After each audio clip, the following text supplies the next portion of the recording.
Hello there and welcome back to this quiet corner where time slows down and the ancient world opens itself to us without hurry. Tonight we're going to step far back into a story that is, in a very real way, our own. A story written not in books or monuments, but in bones and stone, in ancient DNA and the slow, patient work of evolution. This is the story of human origins, the long, winding path that led from the forests of Africa to every corner of the earth, from creatures barely recognizable as our kin to the species that would one day wonder about its own beginnings. Before we begin, take a moment to settle in. Maybe you're listening late at night with the quiet hum of the world around you. Maybe you're just curious, searching for a calm place to drift while you learn. Either way, let's make this a slow journey, one where you don't need to rush or keep track of the clock, because the story of human evolution unfolded over millions of years, a pace so gradual that no single lifetime could ever perceive the change. And yet, here we are, the living result of that long, slow dance between biology and environment, between chance and necessity. The first thing to understand about human origins is that there is no single moment when we became human. There is no clear dividing line between ape and human, no sudden leap from one state to another. Instead, there was a gradual, branching process, a bush rather than a ladder, with many different species of early humans living at the same time, experimenting with different ways of walking, eating, and surviving. Our own species, Homo sapiens, is just one twig on that vast bush, the last surviving branch of a once diverse family tree. But let's not start with the science just yet. Picture instead the world as it was 6 or 7 million years ago, around the time when our lineage split from the lineage that would lead to our closest living relatives, the chimpanzees and bonobos. Africa then was not the Africa we know today. Vast forests stretched across much of the continent, but they were slowly breaking apart, giving way to open woodlands and grassy savannas as the climate shifted. In these patchy environments, a diverse array of apes lived in the trees, eating fruits and leaves, moving on all fours through the branches. Somewhere in this world, a population of apes began to do something slightly different. Perhaps because the forests were thinning, perhaps because of some small advantage it offered, they began to spend more time on the ground. And when they moved on the ground, they occasionally stood upright. Not perfectly, not all the time, but enough to leave their mark on the bones that would one day be found by paleoanthropologists millions of years later. The story of human evolution is written in those bones, a sparse and fragmentary record that scientists must piece together like a jigsaw puzzle with most of the pieces missing. A jawbone here, a piece of skull there, a few teeth, a fragment of a thigh bone. From these small scraps, we try to reconstruct entire lives, entire species, entire branches of our family tree. It is a humbling pursuit, one that requires equal parts science and imagination, and it reminds us how little we truly know about our own deep past. One of the earliest known members of our human family is a species called Sahelanthropus tichadensis, represented by a single skull found in the deserts of Chad, dating to about 7 million years ago. This creature had a mix of primitive and advanced features. Its brain was small, no larger than a chimpanzee's, but its face was relatively flat, and the position of its skull suggests it may have walked upright, at least some of the time. Whether Sahelanthropus was truly on the human lineage or on some other branch of the ape family tree is still debated, but it gives us a glimpse of what our earliest ancestors might have looked like, creatures still very ape-like in most respects, but already taking the first tentative steps toward a different way of being. A few million years later, around 4 million years ago, a more clearly defined group of early humans appears in the fossil record. These are the Australopithecines, a diverse and successful group that would eventually give rise to our own genus, Homo. The most famous of these is Australopithecus afarensis, known from hundreds of fossils found in Ethiopia and Tanzania, including the celebrated skeleton of Lucy, discovered in 1974. Lucy was a small creature, standing just over 3 feet tall, with long arms and a small brain, but she walked upright. Her pelvis and leg bones show clear adaptations for bipedalism, for moving on 2 legs across the ground. This was the great innovation of the Australopithecines, the trait that set them apart from other apes. They still spent time in the trees, as their long arms and curved fingers suggest, but they could also walk on the ground, freeing their hands to carry objects, to manipulate food, to gesture to one another. Imagine Lucy walking across the African landscape 3 million years ago. She is not alone. She moves with a small group of her kind, foraging for fruits, seeds, and tubers, keeping a wary eye out for predators. The world around her is alive with creatures we would recognize: elephants and giraffes, zebras and antelopes, but also with others that have long since vanished: saber-toothed cats and giant hyenas, enormous baboons and strange, hoofed mammals with no living descendants. In this world of predators and prey, Lucy's kind survives not through strength or speed, but through adaptability, through the ability to exploit a wide range of foods and habitats, and perhaps through the beginnings of something else, something we might recognize as the first stirrings of human sociality.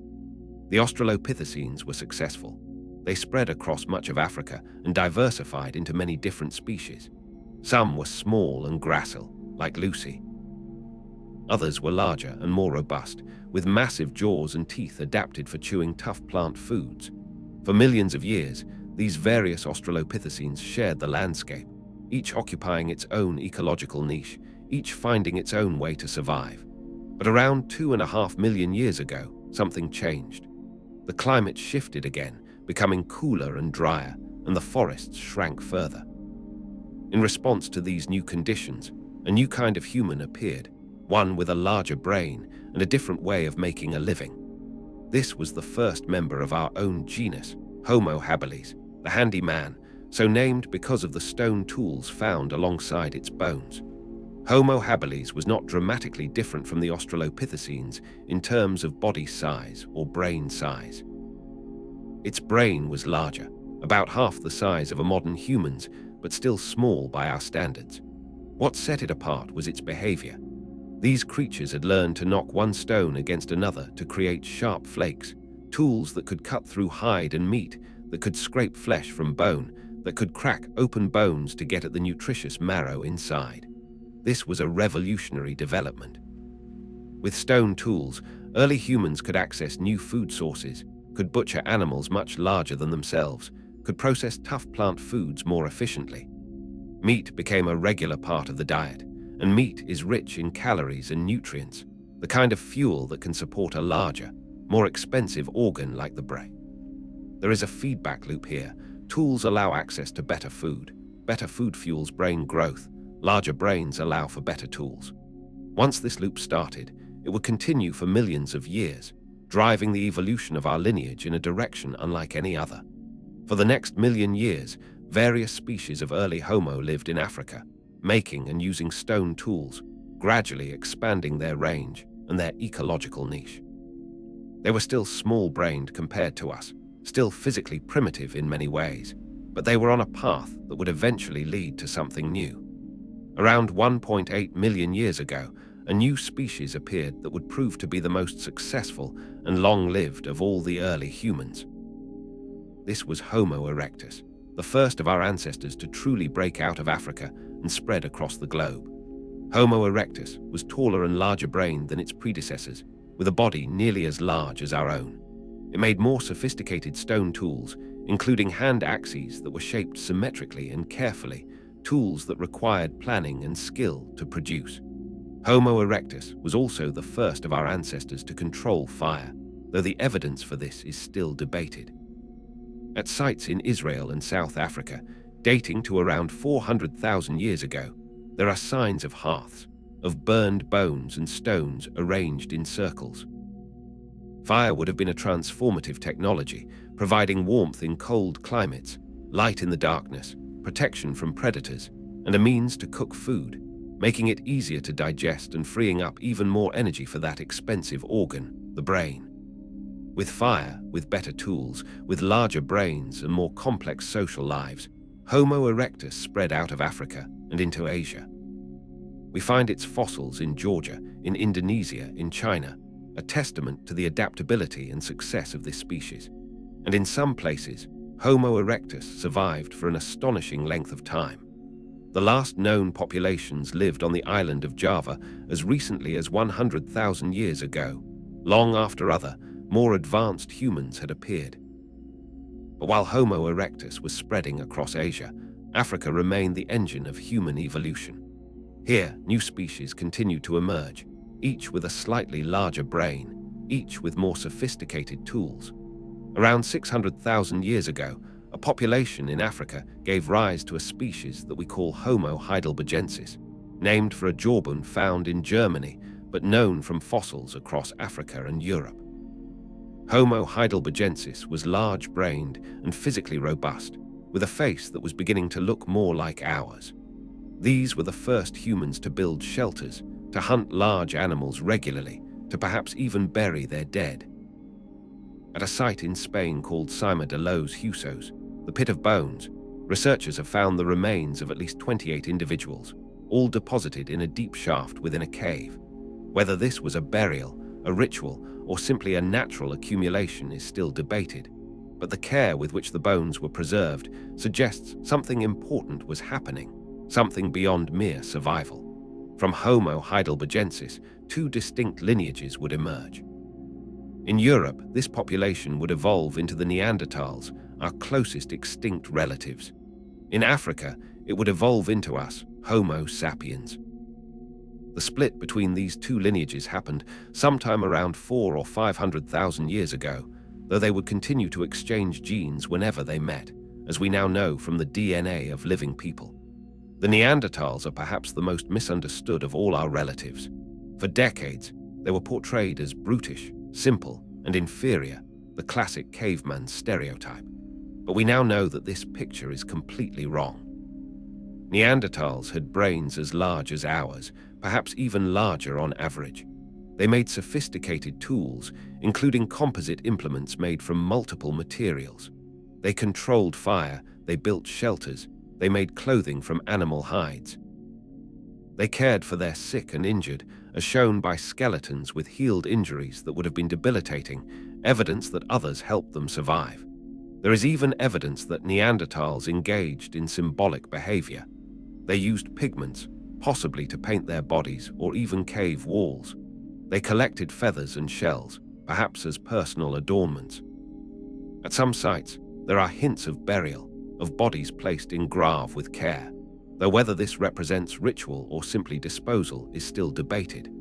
And in the DNA of many living people, especially those of European and Asian descent, there are traces of Neanderthal ancestry. A few percent of our genomes inherited from these cousins who we once met and mingled with. The Neanderthals were adapted to the cold climates of Ice Age Europe and Asia. Their bodies were stocky and powerful, their noses large to warm and humidify cold, dry air. They lived in small groups, hunting large game like mammoths and bison, surviving in a world that would have been incredibly harsh. And they did so for hundreds of thousands of years, far longer than our own species has existed so far. Meanwhile, in Africa, our own lineage was taking shape. The earliest fossils that are clearly Homo sapiens date to around 300,000 years ago, found at a site in Morocco called Jebel Irhoud. These individuals had faces that look modern, but brain cases that were more elongated, more archaic. The transition to full modernity was gradual, a mosaic of features appearing at different times in different populations.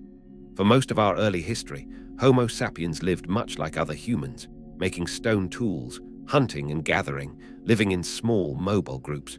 But around 100,000 years ago, something began to change. The archaeological record shows the first hints of symbolic behavior, of art and personal adornment. At sites in South Africa, archaeologists have found engraved ochre plaques and shell beads, objects that served no practical purpose but must have carried meaning. These are the first signs of what we might call culture, of a mind that could think symbolically, that could represent one thing with another. Why this happened when, and where it did, is one of the great questions of human evolution. Perhaps it was a result of brain changes that we cannot see in fossils. Perhaps it was a response to environmental pressures, to competition with other humans, to the need to maintain social bonds in larger groups. Perhaps it was simply the accumulation of small changes over time, reaching a threshold where something new became possible. Whatever the cause, by 50,000 years ago, Homo sapiens had developed a fully modern capacity for symbolism and creativity. We see this in the stunning cave paintings of Europe, in the carved figurines of Germany, in the elaborate burials of Russia. These are the works of minds like ours, minds that could imagine, that could plan, that could conceive of things beyond the immediate present. And with this capacity came something else, the ability to adapt to any environment on Earth. Beginning around 60,000 years ago, Homo sapiens began to spread out of Africa, following coastlines and river valleys into Asia, into Australia, into Europe. Wherever they went, they encountered other humans, Neanderthals in Europe and the Middle East, Denisovans in Asia, perhaps other groups we have not yet identified. And wherever they went, they interacted with these others, sometimes competing, sometimes cooperating, sometimes interbreeding, until eventually only one species remained. By around 40,000 years ago, the Neanderthals were gone, their last refuges in southern Iberia finally abandoned. By around 30,000 years ago, the Denisovans had vanished as well, leaving only traces in the DNA of living people in Papua New Guinea and Australia. The reasons for their disappearance are still debated. Perhaps they were outcompeted by Homo sapiens, with our more flexible behaviors and more efficient technologies. Perhaps they interbred until they were absorbed into the larger population. Perhaps climate change or disease played a role. Most likely, it was a combination of factors, a slow, complex process of replacement and assimilation that played out over thousands of years. With the extinction of these other humans, we were alone. For the first time in millions of years, only one species of human walked the earth, and in that solitude, something new began to happen. Human populations spread across every continent, adapting to every climate, developing new technologies and new ways of life. They invented fishing and seafaring, tailored clothing and complex shelters. They domesticated plants and animals, transforming the very landscape around them. They built villages and towns, then cities and states, then empires and civilizations. But all of that is recent, a mere blink in evolutionary time. For most of our history, humans lived as hunter-gatherers in small, mobile groups closely connected to the natural world. Their lives were not the short, brutal existence often portrayed in popular imagination. Studies of modern hunter-gatherers and of the archaeological record show that these people had ample leisure time, diverse diets, and rich social lives.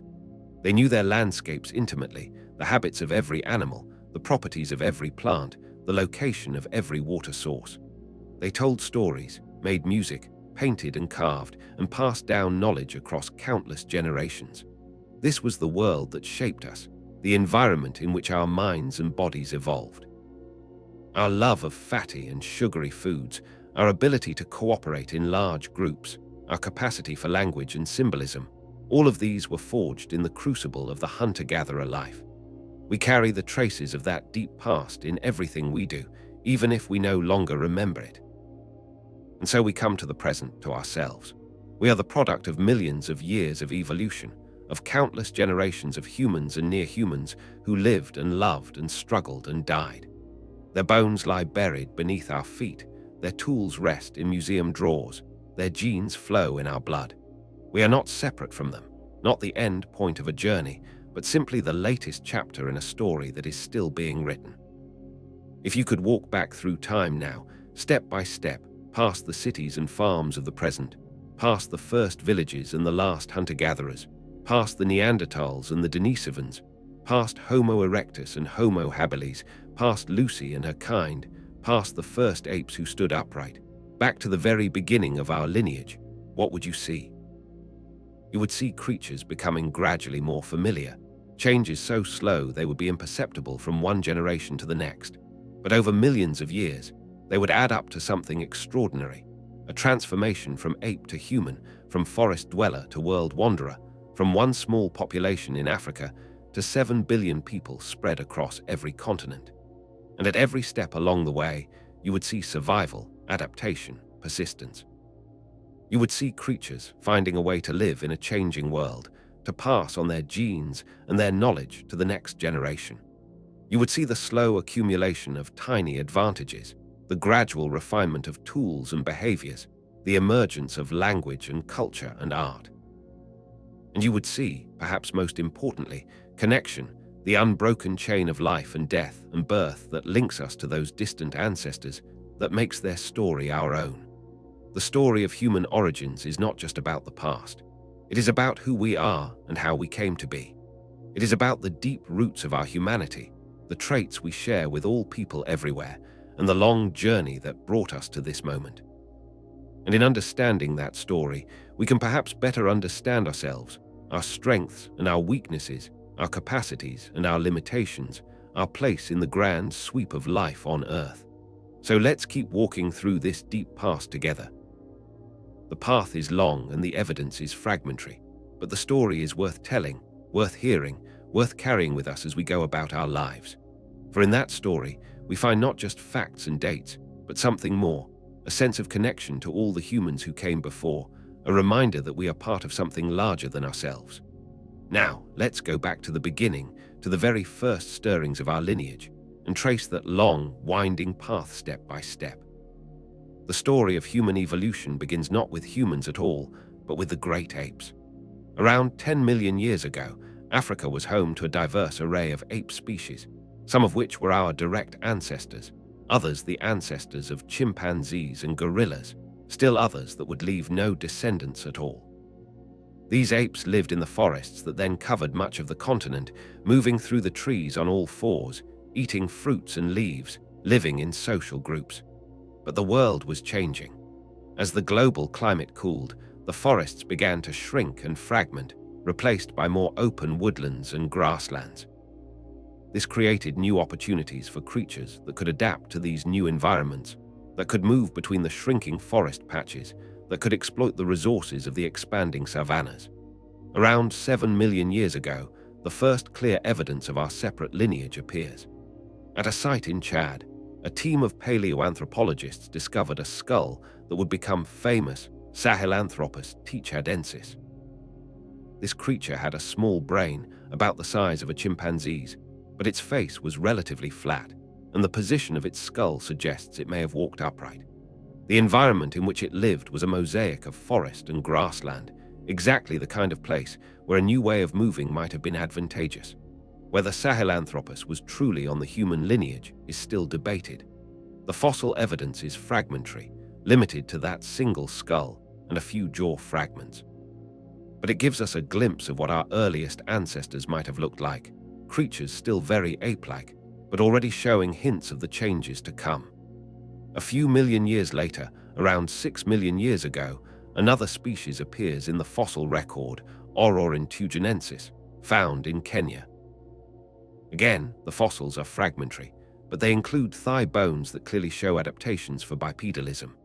Aurorin walked upright, at least some of the time, even if it still spent time in the trees.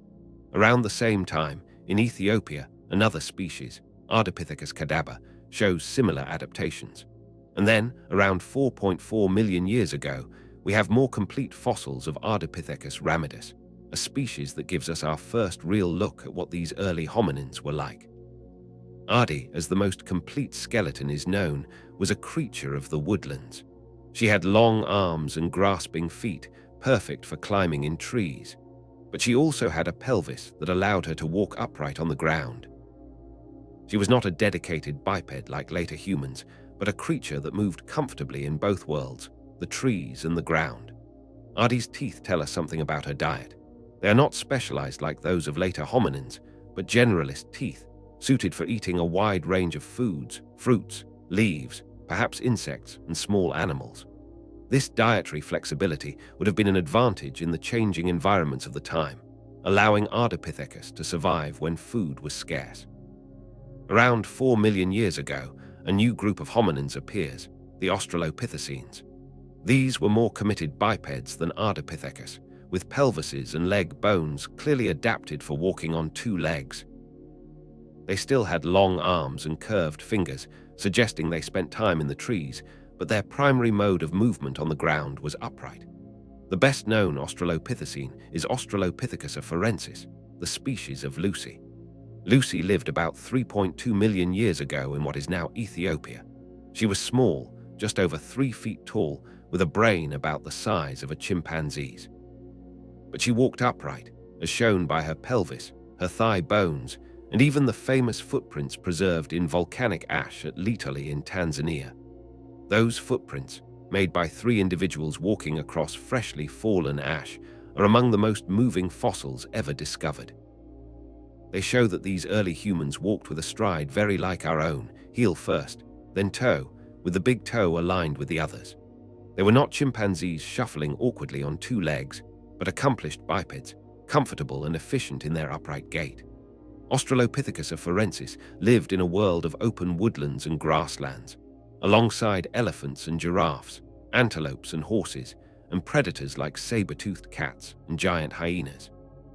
They survived by foraging for a wide range of foods, fruits and seeds, roots and tubers, perhaps occasional meat from scavenged carcasses. They lived in groups, as most primates do, and we can imagine them moving across the landscape, watching for danger, communicating with calls and gestures, caring for their young. Other Australopithecines lived at the same time and later. In South Africa, Australopithecus africanus is known from several caves, including the famous site of Taung, where the first Australopithecine skull was discovered in 1924. This species was similar to A. afarensis, but with a slightly larger brain and rounder skull. And then there were the robust Australopithecines, sometimes placed in their own genus Paranthropus. These were specialized vegetarians, with massive jaws and teeth adapted for chewing tough plant foods. They lived alongside the more gracile Australopithecines for millions of years, occupying a different ecological niche. But eventually, around 1 million years ago, they died out, perhaps unable to compete with the new, more adaptable members of our genus. The first members of our genus, Homo, appear around 2.8 million years ago. The earliest known fossil is a jawbone from Ledigeraro in Ethiopia, dating to 2.8 million years. It shows features that are more like later Homo than like the Australopithecines, smaller teeth and a different jaw shape. A few 100,000 years later, around 2.4 million years ago, we find the first stone tools. These are simple flakes and cores, what archaeologists call the Oldowan industry, named for Olduvai Gorge in Tanzania where they were first discovered. Making these tools required skill and knowledge, understanding of how stone fractures, an ability to envision the finished product.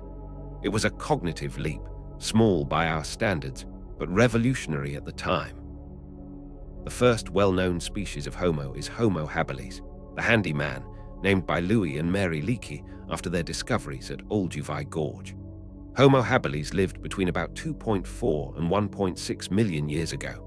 It had a brain larger than the Australopithecines, about half the size of a modern human's, and it made and used stone tools.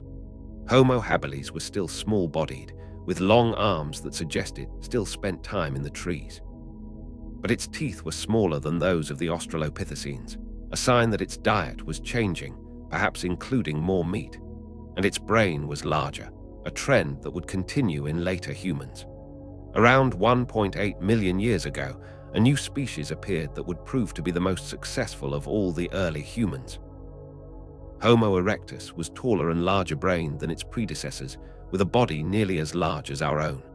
It made more sophisticated stone tools, the Acheulean industry, characterized by large hand axes that were shaped symmetrically and carefully.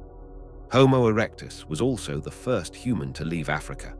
We find its fossils in Georgia, at the site of Dmanisi, dating to about 1.8 million years ago. These individuals were small-brained compared to later Homo erectus, but they had already made the journey out of Africa, following game herds or simply expanding their range as populations grew. From Georgia, Homo erectus spread eastward into Asia, reaching Indonesia by about 1.6 million years ago and China by perhaps 1.2 million years ago. In each region, they adapted to local conditions, developing slightly different physical features and tool traditions. The most famous Homo erectus fossils are those from Java, discovered by Eugene Dubois in the 1890s, and those from Zhoukoudian near Beijing, the so-called Peking man. These Asian populations survived for an astonishing length of time, with the last ones living on Java as recently as 100,000 years ago.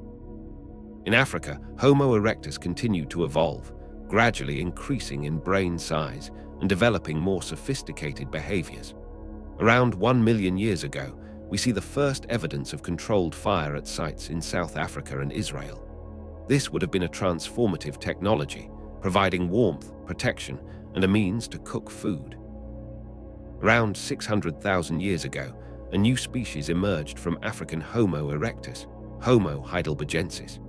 This was a large-brained, physically robust human with a face that was beginning to look more like ours. Homo heidelbergensis is known from fossils across Africa and Europe, and it was the common ancestor of both Neanderthals and modern humans. In Europe, Homo heidelbergensis adapted to the cold climates of the Ice Age, developing the stocky bodies and large noses that would characterize their Neanderthal descendants. At the site of Boxgrove in England, dating to about 500,000 years ago, they left behind exquisitely made hand axes and the butchered remains of horses and rhinos. These were skilled hunters, capable of taking down large game. At the site of Sima de los Husos in Spain, dating to around 400,000 years ago, we have the remains of at least 28 individuals, all deposited in a deep pit within a cave. The bones show signs of careful disposal, perhaps even ritual burial. Whether this represents something we would recognize as religion or simply a way of dealing with the dead, it shows that these humans thought about death in a way that earlier humans did not. Around 300,000 years ago, in Africa, a new species was taking shape. The earliest fossils of Homo sapiens come from Jebel Irhoud in Morocco, dating to about 315,000 years ago. These individuals had faces that look fully modern, but brain cases that were more elongated, more archaic. The transition to modernity was gradual, with different features appearing at different times. For most of our early history, Homo sapiens lived much like other humans. They made stone tools, hunted and gathered, lived in small, mobile groups. But around 100,000 years ago, we begin to see signs of something new. At Blombo's cave in South Africa, archaeologists have found engraved ochre plaques dating to about 75,000 years ago. These are not tools, not functional objects, but art, the earliest known examples of symbolic expression. At the same site, they found shell beads, perforated and strung together, presumably for personal adornment. These beads were collected from distant sources and brought to the cave, evidence of trade or long-distance movement. And they were painted with ochre, carefully colored to match or contrast with the shells themselves.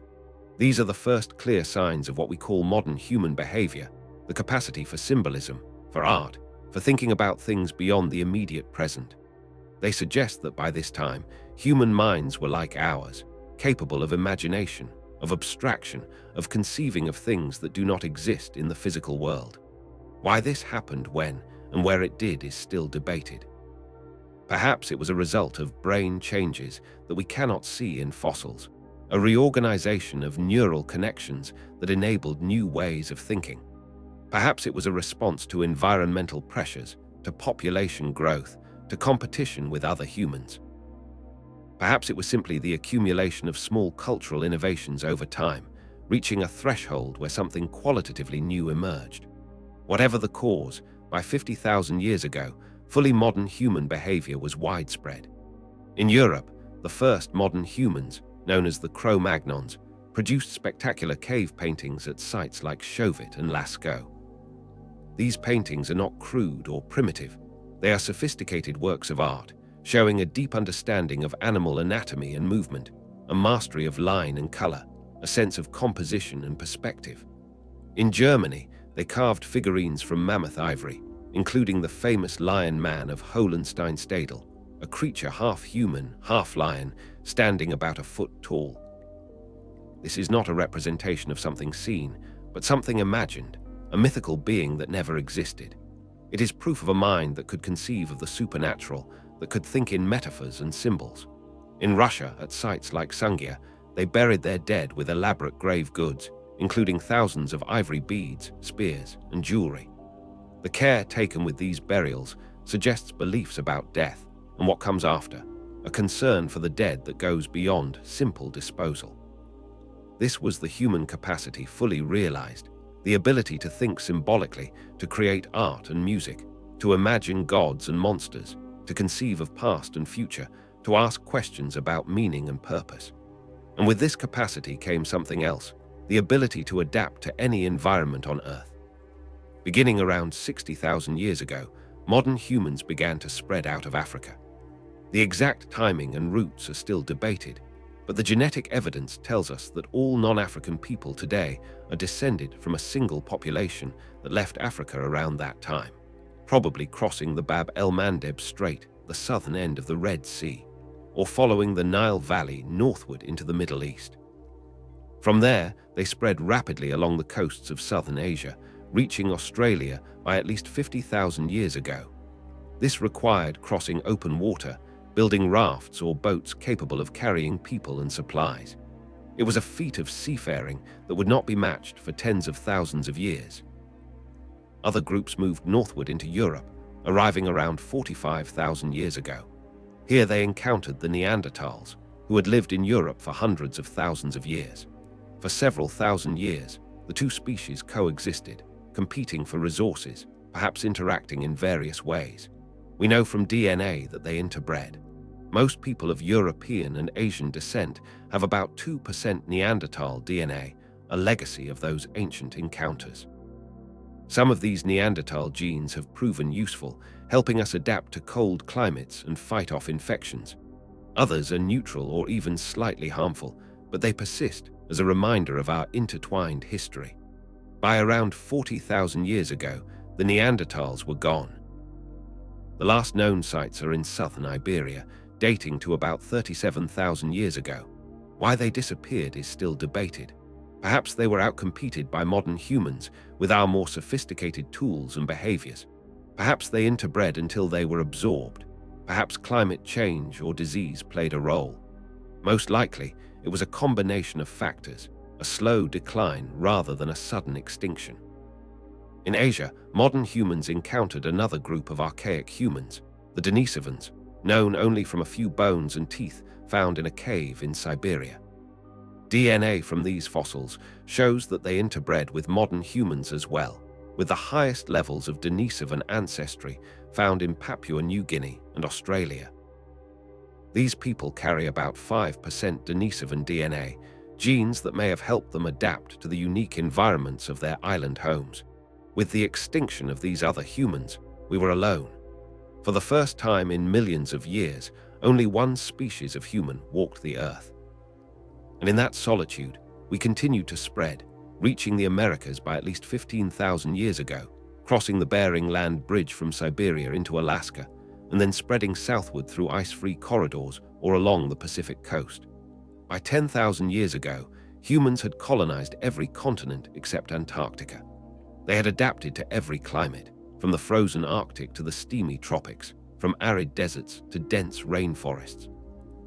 They had developed thousands of distinct cultures, speaking thousands of different languages, living in every conceivable way. And then, around 12,000 years ago, something extraordinary happened.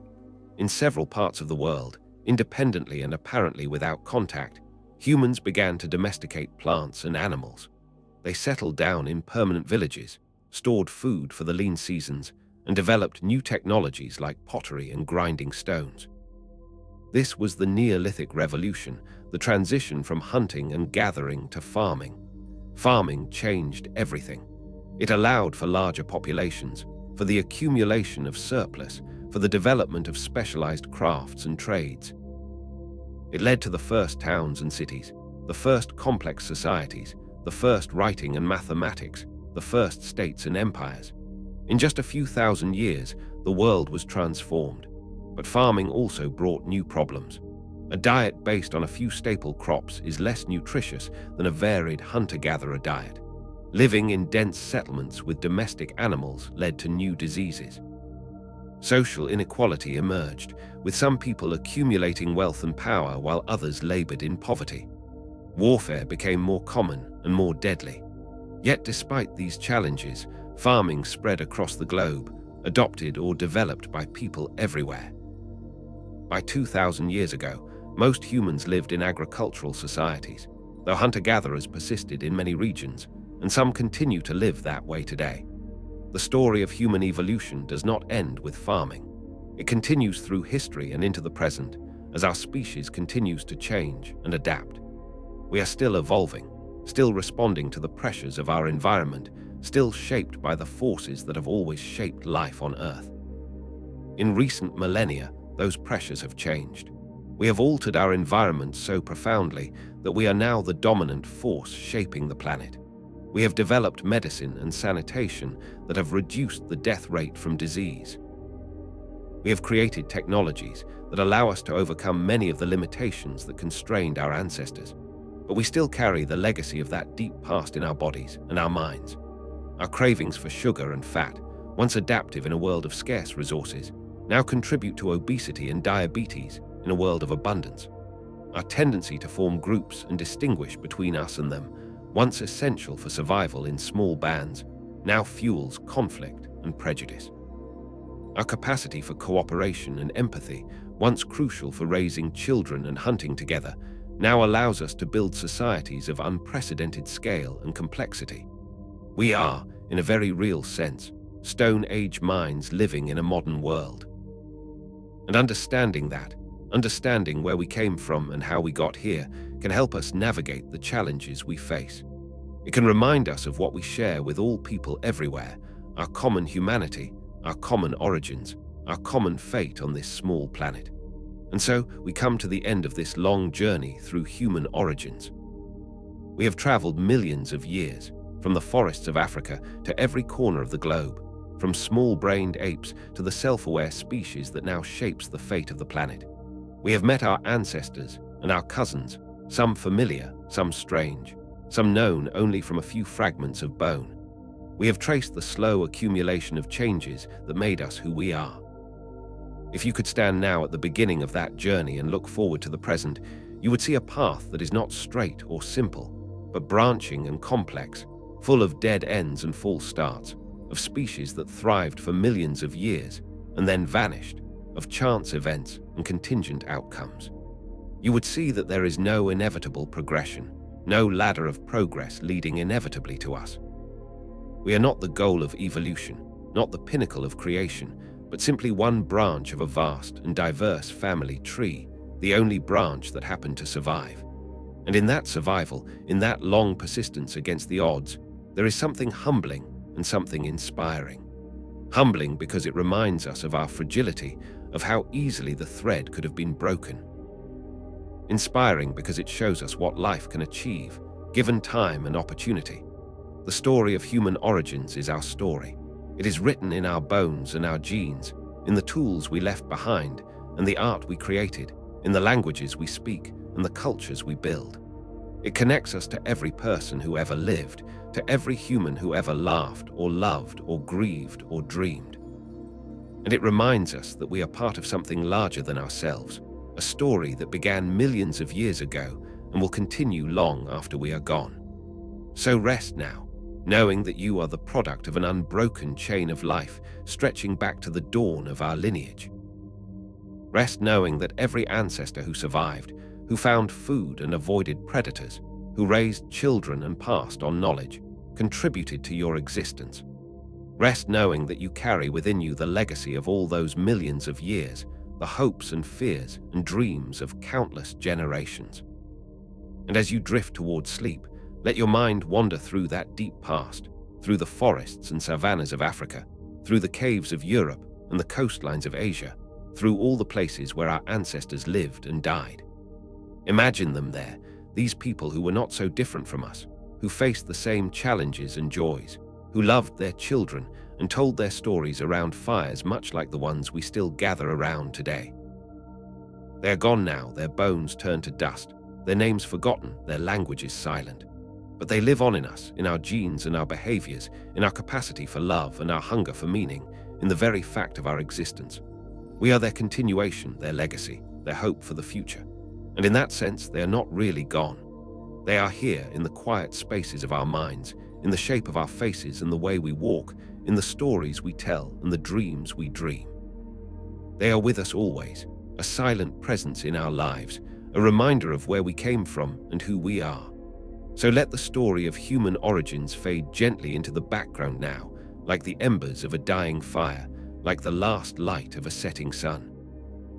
Let it carry you softly toward sleep, toward that place where time dissolves and all journeys end. Rest well, child of the earth, heir to millions of years of survival. Rest well, and know that you are part of something ancient and enduring, a story that will continue long after you are gone. The fire burns low. The wind whispers through the trees. And somewhere, deep in the past, our ancestors sleep too, their dreams mingling with ours across the vast expanse of time. Sleep now, and let the long story of humanity carry you home.